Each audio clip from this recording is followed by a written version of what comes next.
Okay. All right. Thank you for bearing with me for a little bit as we got set up. And thank you for joining us for this webinar today on how LexBlog makes editorial decisions.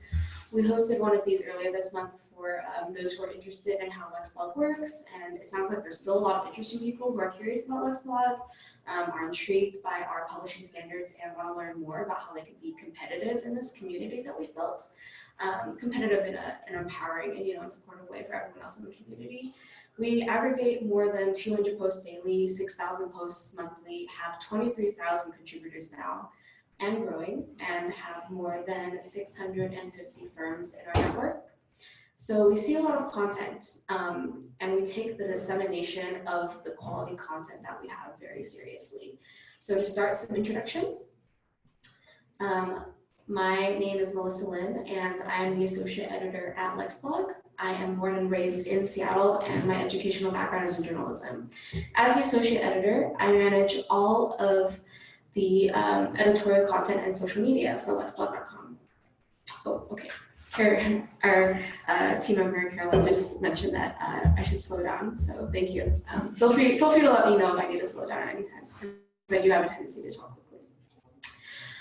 So my role at LexBlog involves curating the content from our legal blogging community, updating the front page of LexBlog.com daily, which you can see here, recruiting new bloggers, and firms to join our network, adding free members to our network, providing guidance to legal bloggers or people who are interested in starting to blog on legal issues about how to make their content more editorially sound or how to get started with a blog, managing all of our social media accounts, including our Twitter, Facebook, and LinkedIn, engaging readers and members of our network through our social media accounts, and helping to manage LexBlog's various syndication portals and publications. So we're hosting this webinar today because transparency is key for any company, but especially as a legal publishing company, we want everyone in our community to understand how our editorial values work and how we make decisions about who we include, don't include, and how we share information. And of course, one of our goals is to build the largest legal publishing or legal blogging communities online, and to empower legal bloggers everywhere to put their best, most authentic content into the legal blogosphere. I want everyone here and everyone in our community to be empowered to contribute to their community, whether that be a specific practice group, a specific firm, and realize that their contributions and insight, no matter how small, impacts the whole field and the values of the legal blogging world. So during this webinar, I'm going to tell you a brief overview of how LexBlog works, going over some terms that might be helpful, go a little more in depth about my role and the editorial decisions I make, discuss how we decide blogs that fit into the editorial values of LexBlog, discuss what happens, how we decide what happens once a blog is syndicated into LexBlog, discuss how we decide what is considered front page worthy news, how we utilize social media, and some best blogging practices to improve your engagement online. And one of the focuses that we have for this webinar in particular, because the last webinar that we had more information related to free members, and we're still going to include that information today, but I'm doing a little more focus on the bloggers that are on our platform and how to be a little bit more competitive in this space and sort of rise above what they're already doing and some others that are writing about the same content. As I'm speaking, as I said again, feel free to write any questions that are coming up in the Q&A or mention any issues you're having with technology in the chat. I'm joined by my team members, Caroline Hess and Chris Grimm, our marketing and communications lead and business analyst, respectively. My personal Twitter handle and LexBlog Twitter handle will be at the bottom right of every single slide. So if you're tweeting about this webinar, please tag us. So let's get started. LexBlog at a glance. LexBlog is a managed WordPress solution that serves legal professionals. We build blog sites, syndication portals, and aggregate the content of legal bloggers. Through these services, we now have 23,000 legal bloggers in our network, which is amazing because the last time we did this webinar, there was 22,000. So already in that short period of time, less than a month, more people have joined us.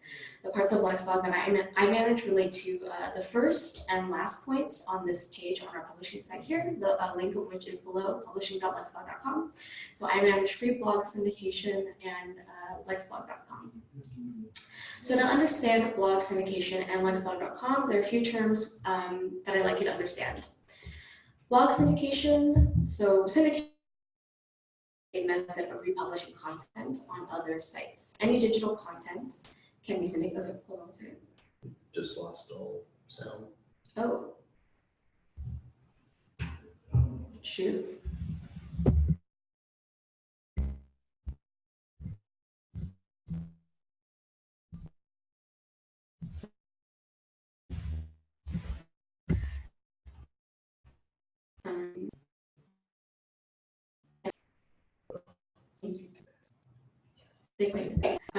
Okay, I can continue. Okay, great.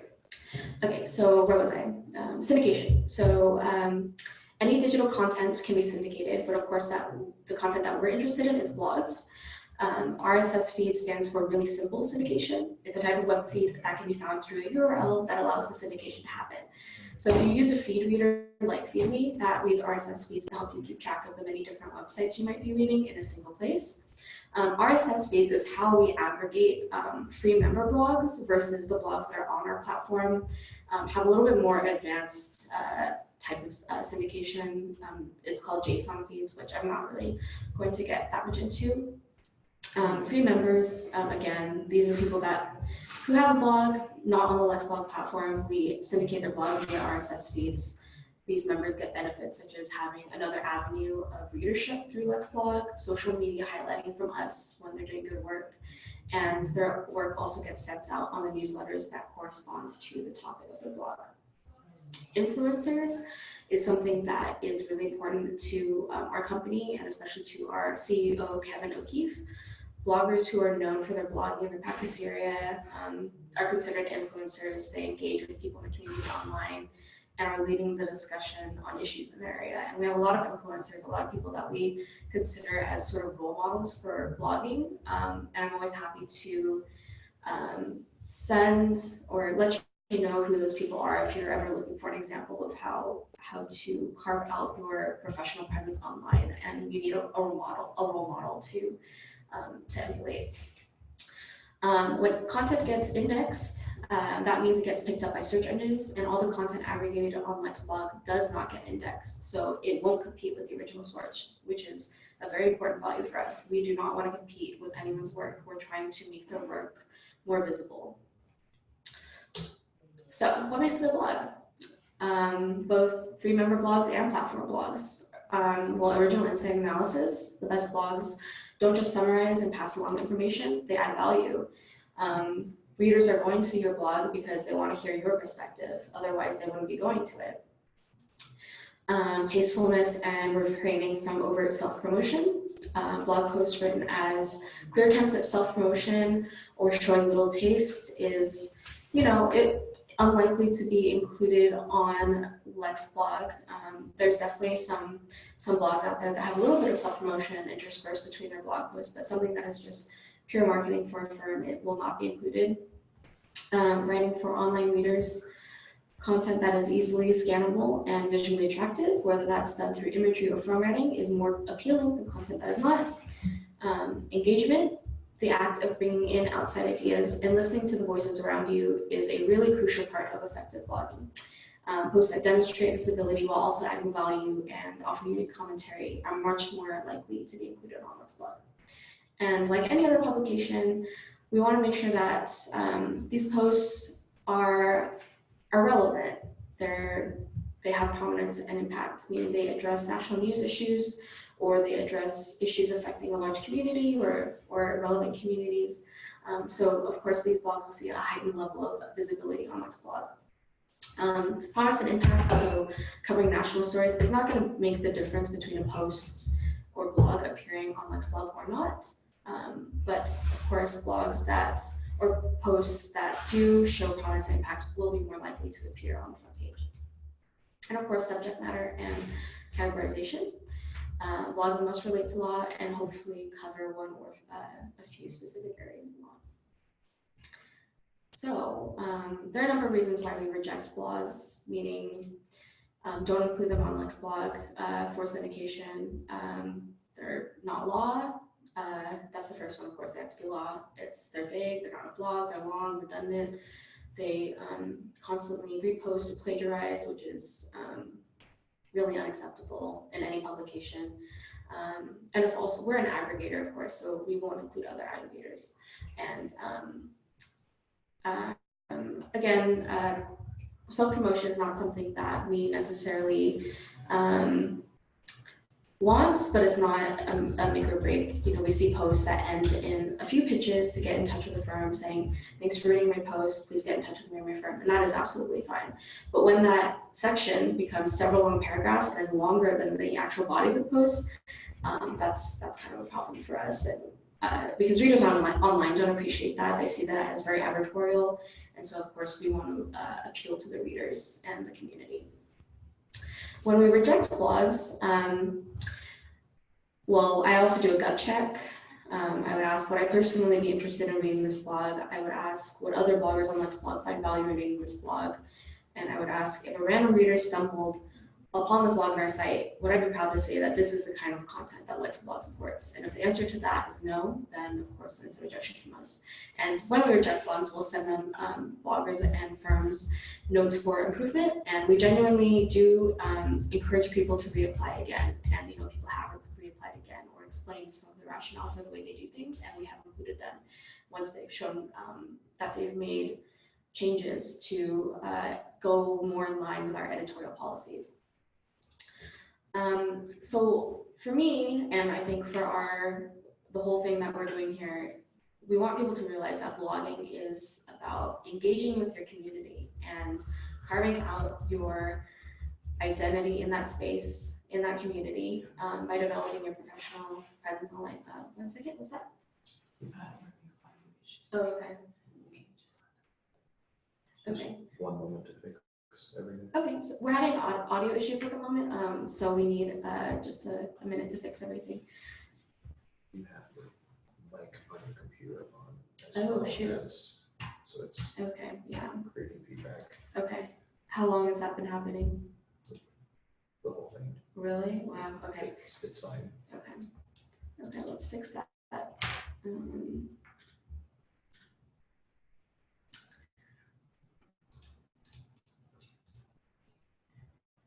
I'm not really sure.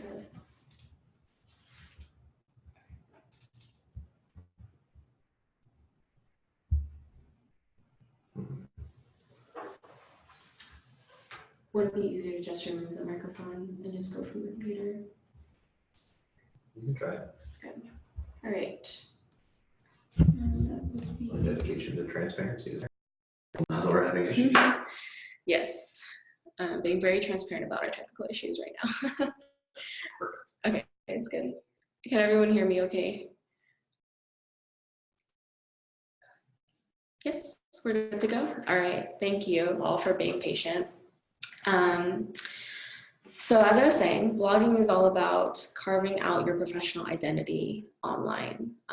And I cannot emphasize enough how important it is to have your author profile pages filled out, both on lexblog.com and or on the actual blog or on the firm page, because when we pull in the author profile pages that platform members create on their end, and it ends up looking like this. So this is actually an example of a free member profile page, but it looks the same as a platform member who, if they filled out that information. And this information is so important, because when I'm reading through stories daily and I'm choosing what to share, it's so much easier for me, a publisher and editor, and any publisher and editor, to find the source, because these social media icons are visible, because information about this author is clear. He's clear about who he is, what he does, where he practices, what the firm name, and some small details about some other things that make him a little bit more credible. And This is so important because as a publisher, if we can't find a person's Twitter, Facebook, LinkedIn profiles within 5 seconds, we're not tagging you, even if we think your post is amazing. We might still share your post because, of course, great content is great content no matter what. But that means you won't know that you've gotten this kudos from whatever organization it is, not just us. And it is very odd. It is an odd feeling to share a link, share someone's voice, and not be able to tag them and let them know that you shared them. It prevents you from engaging in a conversation with the people who do enjoy your work, and prevents you from appearing more authentic online. So even for free members, I will try to create, so platform members have this ability themselves. Platform members can create these profiles themselves, but for free members, I will also create these profiles for them. They just need to send me the most important info about who the person is, the area of law they practice, the name of their firm or organization, and why they have an authority on their subject matter. So short is best, and or 1 to 2 paragraphs is best, and definitely also share the social media icons. And I just wanted to share what blogs look like once they're aggregated onto LexBlog, whether that be through platform members or through RSS feeds. This is one of my favorite blogs, the Whistleblower Protection blog. This is one of my favorites because it just goes, it's a great example of how a blog can create such relevant and timely content that can compete with any traditional publication any day, because they have become the authority on this issue. They have become the go-to place for whistleblower protections.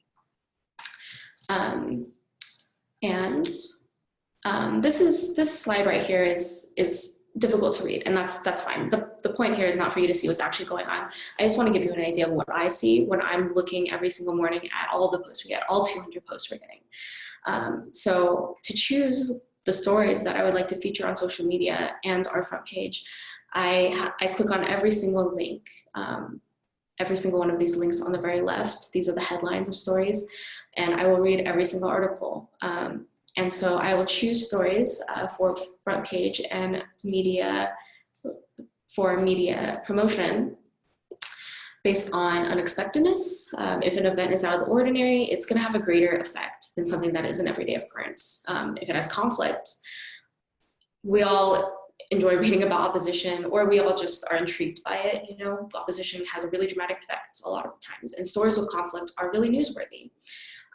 Continuity, a story that is already in the news, is more accessible to the public and makes really complicated topics less ambiguous. And we also like to include stories that has opportunity for follow-up coverage. Clear data and terms is important. Terms, I needed to back up all information in stories for relevance, excuse me, and reliability. So I'm not going to feature a story if it just says organization was sued. That doesn't tell me a lot. I need to know the name of the organization, for how much, for what reason. You'd be surprised at the number of posts that come in that are incredibly vague in that way, and so the only ones that I'm going to be featuring are the posts that have specifics. Timeliness, of course, the story relates to a topic that has happened within the last few days, or has the potential to be an ongoing story, or it adds an insight, new insight to a known but still relevant issue. So something could be several months long, or like something could have been news several months ago, or have been in the news for a long time, but a post can still be considered if it really adds that extra element that makes it stand out above the previous stories. And impacts, I mentioned earlier, news that has national or international impact sets a new precedent for a community, city, or state, or has implications that can have far-reaching implications that could affect many for a long time, would also be included. Of course, clear and limited authors. I only choose stories that have 4 authors or less.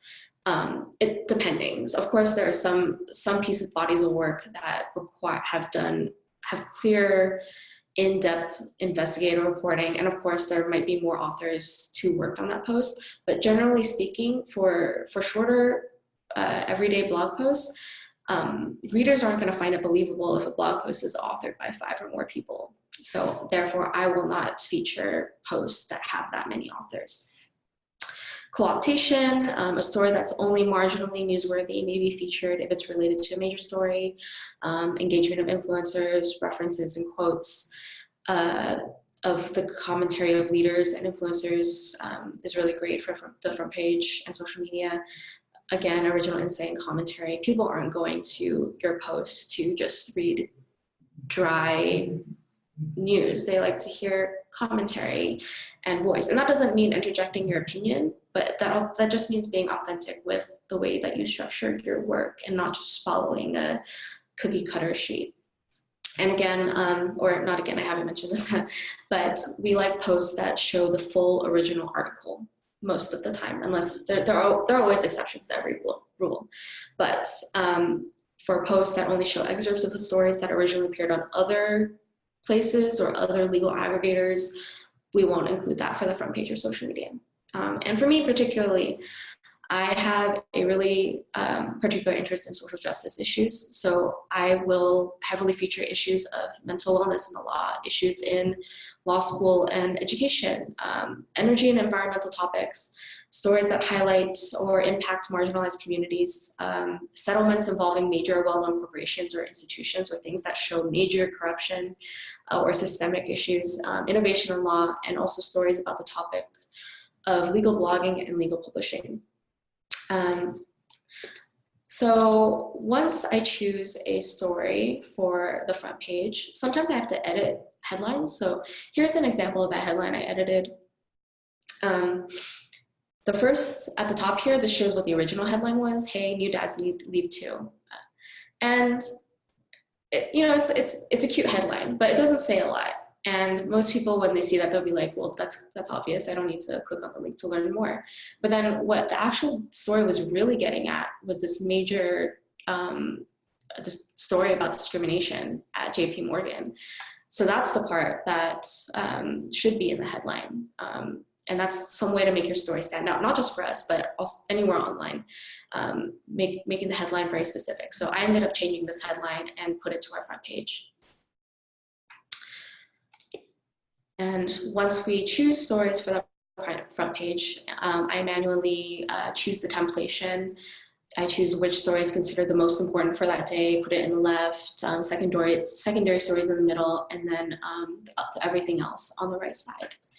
And then what happens with this is once I've decided that these stories are feature-worthy, and as of now, on average, 20 or more stories will be considered feature-worthy every day. Although not all show up in this area, they will all be pushed out via our front page newsletter, which you can subscribe to if you go to our subscribe page on LexBlog. And then all these stories will also be shared on social media multiple times throughout the week. We have tweets going out every single hour of every day. And then even if, I apologize, how did that happen? Okay, there we go. So even if a story doesn't make it to the front page, but we still think it's good, because how can there be just 20 pieces of good content out of 200 every single day?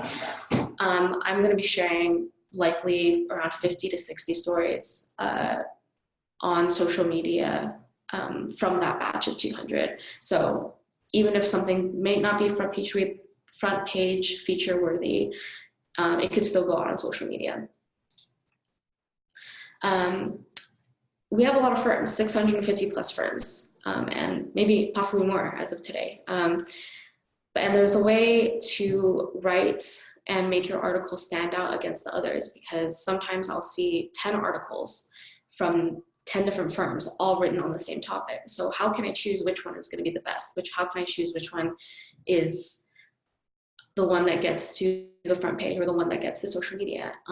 And to do that, you really have to make sure that the article has details, the key terms, the names.